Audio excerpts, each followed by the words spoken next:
नमस्कार दोस्तों, आपको गौरव जी के टेक चैनल में आपका दिल से स्वागत है। दोस्तों, आज आपको ऐसी मोटिवेशन से जुड़ी कहानी जो आपकी मनोदशा को सकारात्मक बनाने में मदद करेंगी। इन कहानी को सुनकर आप खुद को मनोबल महसूस करेंगे और अपने आने वाले समय में मुश्किलों का सामना कर पाएंगे। दोस्तों, चैनल पर नए हो तो सब्सक्राइब करके कमेंट में नमो भगवते और अपना शुभ नाम अवश्य लिखिए। दोस्तों, एक समय की बात है। एक राज्य में एक प्रतापी राजा राज करता था।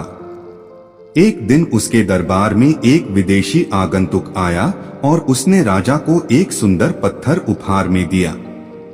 राजा वह पत्थर देख बहुत प्रसन्न हुआ। उसने उस पत्थर से भगवान विष्णु की प्रतिमा का निर्माण कर उसे राज्य के मंदिर में स्थापित करने का निर्णय लिया और प्रतिमा निर्माण का कार्य राज्य के महामंत्री को सौंप दिया। महामंत्री गांव के सर्वश्रेष्ठ मूर्तिकार के पास गया और उसे वह पत्थर देते हुए बोला, महाराज, मंदिर में भगवान विष्णु की प्रतिमा स्थापित करना चाहते हैं। 7 दिवस के भीतर इस पत्थर से भगवान विष्णु की प्रतिमा तैयार कर राजमहल पहुंचा देना। इसके लिए तुम्हें 50 स्वर्ण मुद्राएं दी जाएंगी। 50 स्वर्ण मुद्राओं की बात सुनकर मूर्तिकार खुश हो गया और महामंत्री के जाने के उपरांत प्रतिमा का निर्माण कार्य प्रारंभ करने के उद्देश्य से अपने औजार निकाल लिए।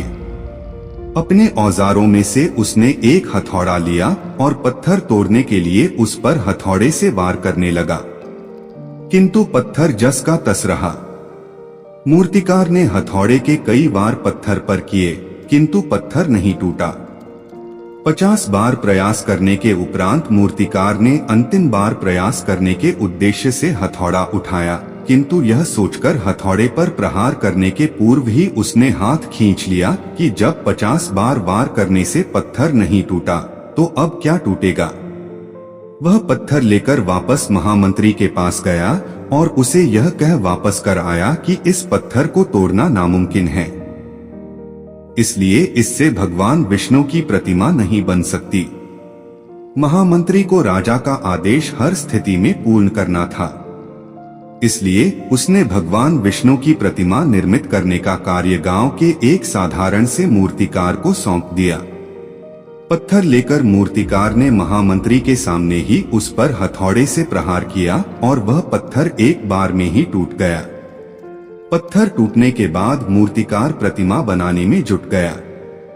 इधर महामंत्री सोचने लगा कि काश पहले मूर्तिकार ने एक अंतिम प्रयास और किया होता तो सफल हो गया होता और 50 स्वर्ण मुद्राओं का हकदार बनता।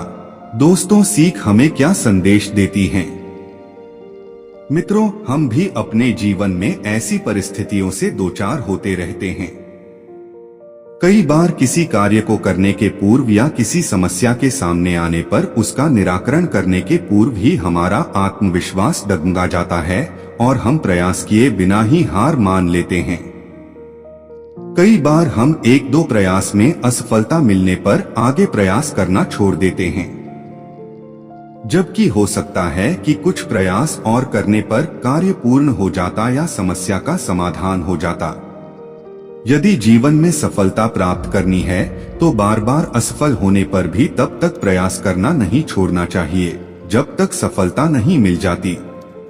क्या पता जिस प्रयास को करने के पूर्व हम हाथ खींच ले वही हमारा अंतिम प्रयास हो और उसमें हमें कामयाबी प्राप्त हो जाए।